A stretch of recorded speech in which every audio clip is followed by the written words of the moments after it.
Fabrice Cotra. Je suis né en Californie. Ma mère est brésilienne, mon père est français. Et en fait, je suis né et j'ai vécu là-bas en Californie.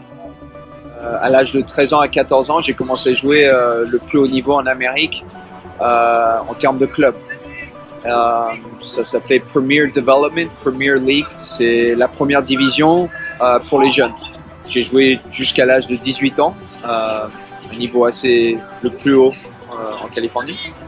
Et j'ai fait un essai avec Olympique de Marseille quand j'avais 18 ans, avec l'équipe réserve pour une semaine. C'était une très bonne expérience. Physiquement, en termes de souffle, tout ça, j'étais bien. Le coach a dit je t'aime bien, t'es un bon joueur, etc.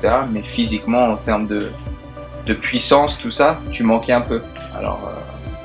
Alors quand je suis retourné aux États-Unis, j'ai vraiment bossé sur ça. Vraiment, j'ai envie d'être joueur professionnel, tu vois. C'était ma motivation, tu vois.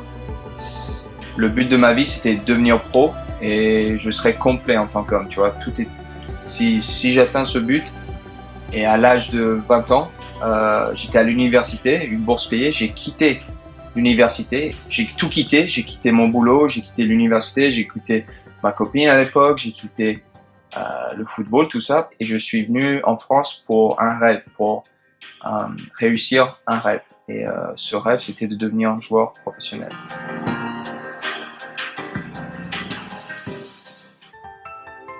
Je jouais très bien avec l'équipe de DHR, tous les matchs, je m'améliorais. Et après, au bout du 4e match, quelque chose s'est passé. Je suis allé dans un contact avec un joueur et je me suis complètement tordu la cheville. Mon pied est allé comme ça et tous les ligaments de l'intérieur de mon pied, c'est vraiment ça s'est déchiré. Au début, je croyais que c'est juste une entorse assez grave, mais c'était encore plus grave que ça. Alors après cette blessure, j'ai resté 4-5 mois sans vraiment rien faire. J'étais chez moi, j'avais rien à faire. Je suis allé en France pour jouer au foot, pour devenir pro, et je me suis blessé. Et en première intention, je dis mais c'est quoi ce truc, c'est quoi, je suis venu pour ça, qu'est-ce qui se passe là?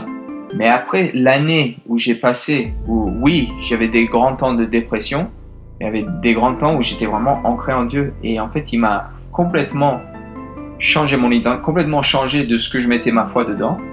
Et après je vois l'année, ce que j'ai vécu, même en tant que blessé, j'ai vu que la grande bénédiction, parce que j'ai sorti de ça avec une relation personnelle avec Dieu. J'ai sorti avec ça, avec vraiment un truc qui est plus grand que les circonstances autour de moi. Et ça, c'est la plus belle chose que je vis. J'aime chez Fabrice un peu cet esprit anglo-saxon, c'est-à-dire que c'est un esprit à l'écoute et puis l'humilité. C'est ce qui nous manque chez nous en France. Voilà, j'ai remarqué, il est surtout à l'écoute. Tu lui demandes de faire A, il fait A. C'est pas comme des gens qui essayent d'inventer ou de faire à prime. Donc lui, ce qui est bien, voilà, moi c'est ce que j'aime. Voilà, je donne une information précise, il est capable de répondre précisément à ce que j'ai demandé. Donc voilà. Et je pense que c'est un garçon, voilà, déjà intellectuellement, il est un peu au-dessus de la moyenne. Donc déjà pour le sport de haut niveau, évidemment ça aide et ça donne un coup de main. Et puis moi en tant qu'entraîneur, voilà, ça me fait plaisir d'avoir des genres de garçons comme ça à entraîner. Mon identité en fait, c'est pas lié sur des circonstances externes autour de moi, comme tu vois, jouer un super match ou tu vois, sortir avec les filles, ou tu vois, avoir une identité où les autres me regardent bien. Je suis libéré de ça. En fait, moi, j'avais besoin de ça pour être heureux dans la vie. J'avais besoin que les gens me regardent d'un point de vue bon pour être heureux dans la vie. Et maintenant, aujourd'hui, je peux honnêtement dire que mon identité est en Christ, en fait. Tu vois, moi, mon identité,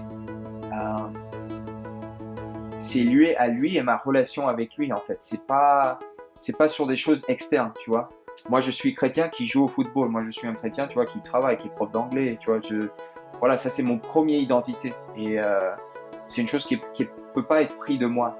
Peu importe blessure, peu importe toutes les épreuves que je vais rencontrer dans la vie, ça peut être pas pris de moi. Et ça, c'est un prix très précieux. Tu peux pas contrôler si tu vas avoir une blessure ou pas. Oui, il y a des petites choses que tu peux faire, peut-être l'hygiène de vie, peut-être tu vois, bien s'étirer, etc. Mais il y a aussi un aspect où toi, tu peux pas contrôler, quoi. Et moi, je me repose sur cette vérité. En fait, je donne le meilleur de moi-même, mais voilà, les résultats, c'est dans les mains de Dieu, tu vois. Et pour moi, j'ai une grande paix avec ça, tu vois. Moi, après le match, que j'ai joué un super match, que j'ai pas joué un bon match, je vais pas me casser la tête tout le week-end parce que moi, je vais donner mon meilleur et après le résultat, c'est dans Dieu. Et même si je fais un mauvais match, et comment je réagis à propos de ça, c'est un grand révélateur de mon caractère et des choses qui doivent changer en moi. Et j'aime bien aller sur le terrain parce que ça montre qui je suis. C'est une mode que je peux utiliser pour Dieu qui me transforme, quoi, qui me change. C'est comme un père que je sais qui m'aime.